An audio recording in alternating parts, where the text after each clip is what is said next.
Hi, I'm Karen. Welcome to my kitchen. We are in day 37, I think, of lockdown or quarantine cooking. Maybe we should call that cooking under quarantine with Karen. It has a good ring to it. But yeah, we're here just kind of getting through it. I hope you all are, doing your best and surviving this whole lockdown. You have to excuse we're a little casual. So if you hear like wolf sounds, that's my daughter howling upstairs with her friends. They're on that kids' Facebook Messenger thing. So she's having a great time. And I love it because it gives me a little bit of time to do my stuff while she's talking with her friends and being social. So today we are going to do some cooking, and we have been working on cooking things with ingredients that you mostly find in your pantry. We've done cakes, we've done Thai food, and today we're doing a little bit of a different take on crab cakes. Now they're not crab, and I wish they were, but they're seafood, and it's something most of you probably have in your pantry, and it is tuna fish. So we are making tuna cakes or tuna patties, and they are great and delicious, and the family all loves them. My daughter loves them. So let's go ahead and get started. I've got 2 cans of tuna fish, and they're just the regular size cans. I think they're either 7 or 8 ounces, just the small ones. And I've just dumped them in here and I've drained them. And you can use the tuna that is either packed in water or packed in oil. Either one of those works, but you want to make sure you drain it well. Then I'm going to pop it into a bowl and just kind of chop up the big chunks. The thing about making these patties is that if they're really large pieces, they're not going to hold together as well as you would like. And they'll still be delicious, but they'll be a little bit messy. So if you don't have tuna on hand, you can order it online, which is awesome. And they also do have salmon, so you can make this with salmon and make salmon patties. So there are lots of ways we can have some really good, fun, interesting, different meals just cooking out of our pantry.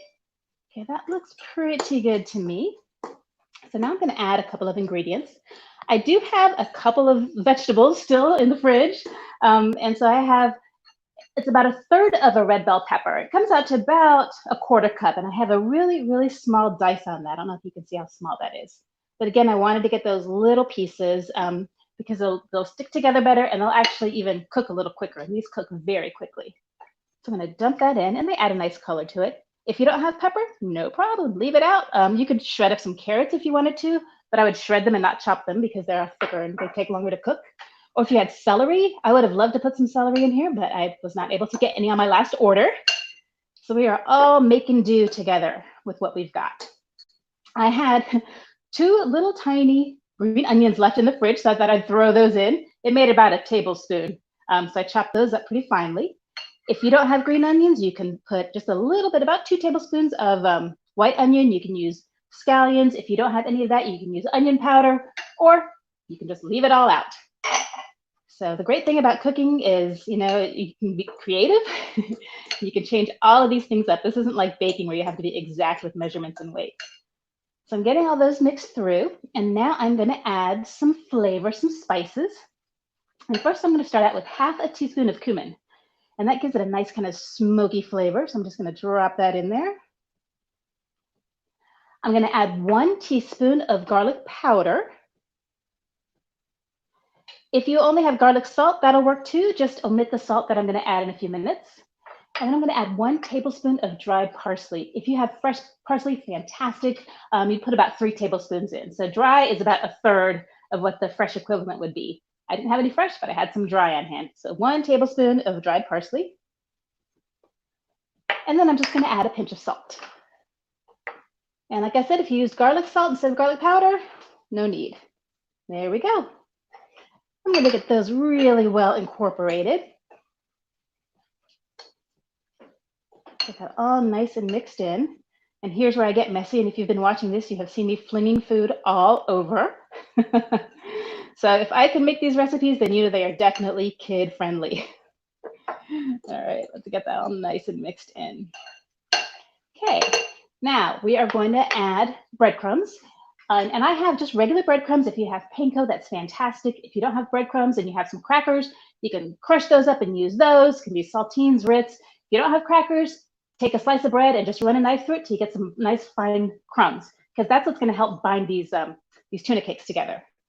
And I've got half of a cup, in case I didn't mention that already. And again, I'm going to mix those through and get that really well incorporated. Oh boy, it's hard when you can't go out. If you love seafood, you can't go out and get fresh seafood at a restaurant. Now you can do the curbside pickup, So that's a great option. And please, please support your local restaurants.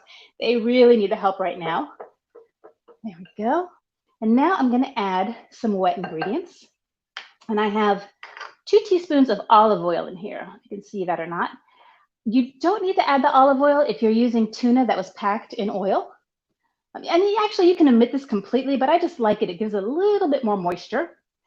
And I have 1 tablespoon of lime juice. And this is fresh lime juice. If you have lemon juice, great. If you don't have a lime, you can use vinegar. You can omit it if you don't have any of it. All of this is, we're doing what we can with what we've got. So I'm going to toss 1 tablespoon of lime juice in there. And then my last wet ingredient is an egg. And I just have 1 egg, and I'm giving it a nice little beat with my little tiny whisks. You notice I have a lot of these little tiny tools. And I love them. And I got them because these whisks, because my daughter loves scrambled eggs. But sometimes in the morning you're tired and I hate doing dishes. So I'll just get a coffee cup and just break a couple eggs in there. But my big whisk wouldn't fit. So I found these little tiny whisks for scrambled eggs, making them in a cup. You want to give that a good whisk. Now, this will make 4 good-sized patties. And if you don't need that many, if you just cook them for yourself and you just want 2, you can cut all of this in half. Some people are kind of hesitant to cut an egg in half, but you can absolutely do it. Just mix it up really, really well. The more it's mixed, the easier it will be to divide. And just pour out half of it. It's about 2 tablespoons. So an egg comes out to about 1/4 cup. So mix it all up, take out a couple tablespoons, and use it for your patties if you're just making 1 can of tuna. Just gonna pour that right in. We are just about done. So I've got my little heating thingy, I almost said heating pad, my burner. Got my heating pad, we're making do. Now I've got my burner on medium high, and it's been kind of heating, so I'm working up a little sweat here. But I'm gonna mix this through. Now what I would normally do, and we're not gonna do it today just because we don't have a lot of time, but normally I would just, after I mix this, I would put this as is in the refrigerator and let it sit for at least half an hour, 45 minutes. And the reason I would do that is because once you make the patties, it's really going to help them stay together a lot better. A, because cold things kind of stay together better, and B, because the egg and the oil and the lime juice will have time to really moisten your breadcrumbs or your cracker crumbs or whatever kind of crumbs you used. And all of that is going to help the patties stay together much better. So try to do these ahead of time. If you don't, you can certainly do them, right off the bat. They probably will just fall apart a little bit more, but they will still taste absolutely delicious. Okay, so you can see it's all mixed in. And now we're going to get our hands a little dirty. But I have washed them. As you all know, we are constantly washing our hands these days. Let's see. So I've got my little half cup measure, and it works out to be almost the perfect amount. Let me make some room here. Trying to be a little neater. I'm learning that through this whole quarantine thing, how to be not quite so messy. I don't know if I'm succeeding or failing, but I'm working on it.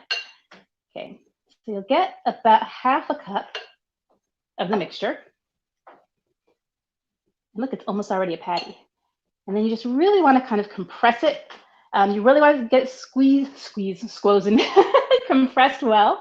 It'll help the patties stick together much better. And that's it. There you have it. So there's 1. And I'll make 4 out of these. I'll do 1 more. But I think you kind of get the gist of it. This will make 4 good-sized patties. And if you're not a big tuna fan, you still got to try these. They don't end up tasting super fishy, because you've got the cumin, you've got the breadcrumbs, so it really mellows out the tuna flavor, but they are really delicious. Really, my daughter actually told me this was the perfect way to eat tuna, which I didn't even know she'd like them, and that was her first try. So, kids are very honest. Okay, there's 2, and I think you have the idea of how to make them. So you could either put them in the fridge after you've formed the patties, or you could put the mixture in the fridge and then form the patties. Either way is good. Leave it in there for a good half an hour, and then you're just going to fry them up. So I'm going to go ahead and put these in the pan just so you can, kind of get the general idea.